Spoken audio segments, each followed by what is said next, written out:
गोजोन फुंबिलिनि गासै रायजो राजाफोरनिसिम गोजोननाय अननाय आरो सिबिनायखौ बावहरनाय जाबाय। दिनै आङो बरमायाव थांनो ओंखारदों, बाक्सा डिस्ट्रिक्टनि सिङाव। जोंनि सेन्ट्रेल बिसानि फरेस्ट फिल्म फेस्टिभेला दिनैनिफ्राय जागायनो थांगासिनो दङ। फंबाय सानै दंफायो, नै फंबाय सानैबो थांफागोन लोगोसे। दा ससे थांनानै आं ट्रेनजों दावबायगोन, नोंथांमोना नुलांबाय थागोन। आरो दिनैनि हाबाफारिखौ मोनसेनि उनाव मोनसे दिन्थिलांनो सेस्था खालामगोन, नोंथांमोना नायलांबाय थाबानो जाबाय। आंना ट्रेना फैगासिनो दङ, नै मोनसिगोन आरो 5 मिनिटसोबानो मोनफैसिगोन। फैबाय नै ट्रेना आंना, गाबबोबाय।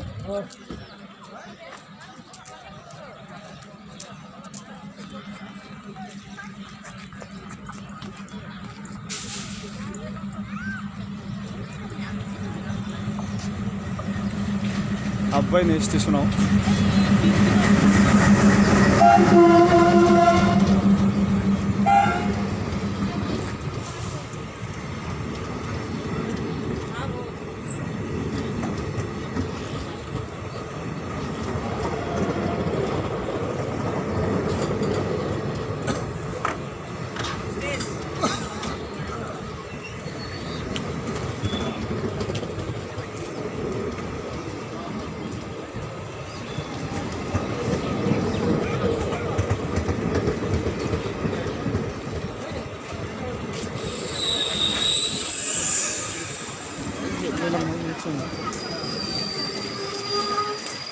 ट्रेनाव दसे उनाव खारसिगोन।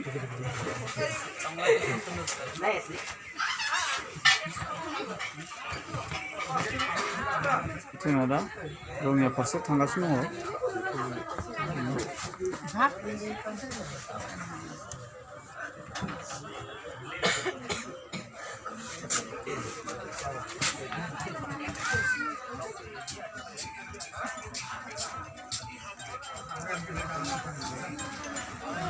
खारगासिनो दं बे ट्रेना, थांगासिनो दं रङिया फारसे।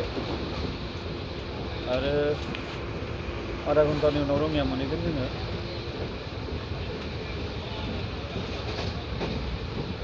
रङिया मोनफैबाय जोङो, ओंखारबाय ट्रेननिफ्राय। बेनिफ्राय खुवा खुसोगारदों बिराद फुङाव। बे रङिया स्टेसन बियो।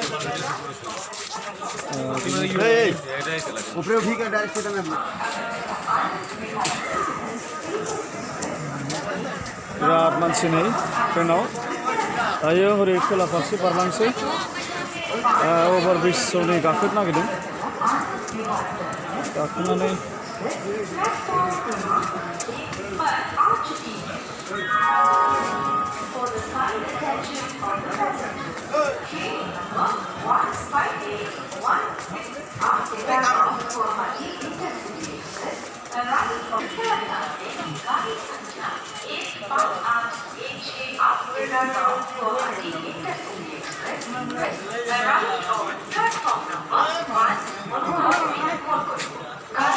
ओरै ओंखारलांनोसै।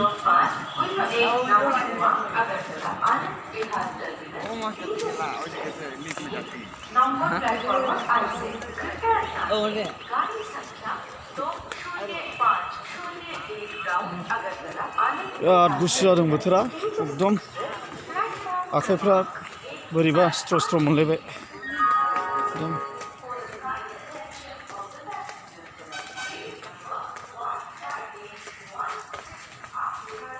रिक्सा गाखोबाय नै, इ-रिक्सा हावेसिम थांनानै। बेनिफ्राय बारा गोबाव सम लाया, बरमासिम खोब बारा 40 मिनिटसो लानो हागौ।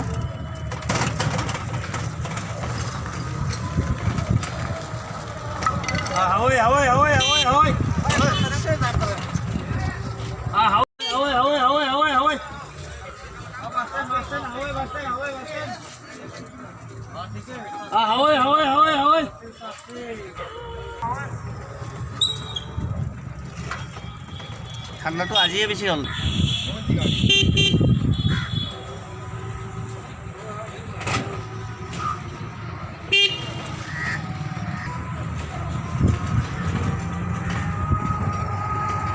स्टेशननिफ्राय हाइवे मोनफैबाय बासआ नेनानै दङ बरमासिम थांनोसै बिदिनो गारियासो भिर जादों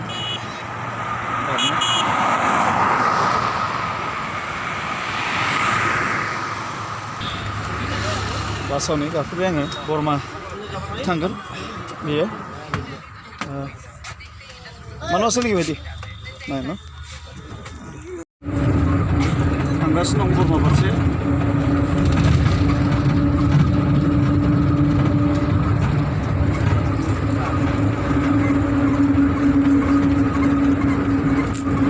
नैबे सासे मागिग्रा बिथाङा मोनसे माइक लानानै मेथाइ खनबाय थादों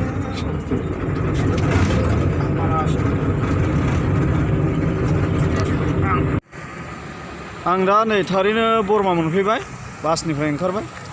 दा नै जोंनि बे मिटिं जायगासिम आं थांगासिनो दङ थांगासिनो दं आं नै मोनफैबाय बरमा ओरैनोथ' बरमाया आंनि थाखाय गोदान जायगा नङा मानो होनबा बरमायाव आङो 2005 मायथाइनिफ्रायनो दङ थांलाय फैलाय 2012 सिम आं फुरा बरमानि माखासे गोरोंग्रा सुबुं बिथांमोनजों आं टाचआव दंबाय थायो आङो बरमानिनो दानि स्थायी MLA आदा भुपेन बर'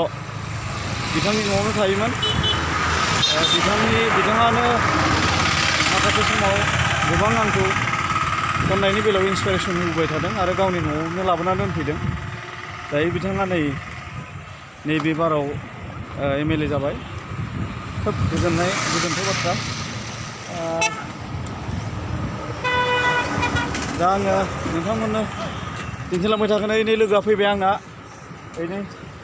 पबित्र बिथाङा फैबाय गाखोनोसै आं बेयावनो बरमा टाउनाव दंबाय थायो टाउनावथ' गोबां सोलायबाय गोदो आं थाफैनायनिफ्राय आं थाफैनाय समाव 15 बोसोर जाबाय 15 बोसोर बारबायसो ओरैनोथ' सिंगल वेमोन बियो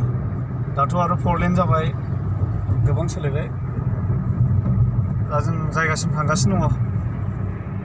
जायगायाव मोनफैबाय नै एसे उखैनाय मोन्दों एसे रुथि सुथि जाना लानोसै नै मोनसे माने रेस्टुरेन्टआव हाबदों जोङो दे जेसास बिथांखौ लोगो मोनबाय हेलौ गोजोन्थों गोजोन्थों औ थारैनो उखैबाय बिरादनो जानोसै र' मा मोनो फैबाय जों नै थारैनो मोनफैबाय जोंना जायगाया नै नोंसोर लायलायना हारसिं फैगोन ओरैबो दे दिनैनिफ्रायनो कालारफुल नुखाबायलै जोंना औ बहा दोनखो बाद दोन नों दा बहा दोन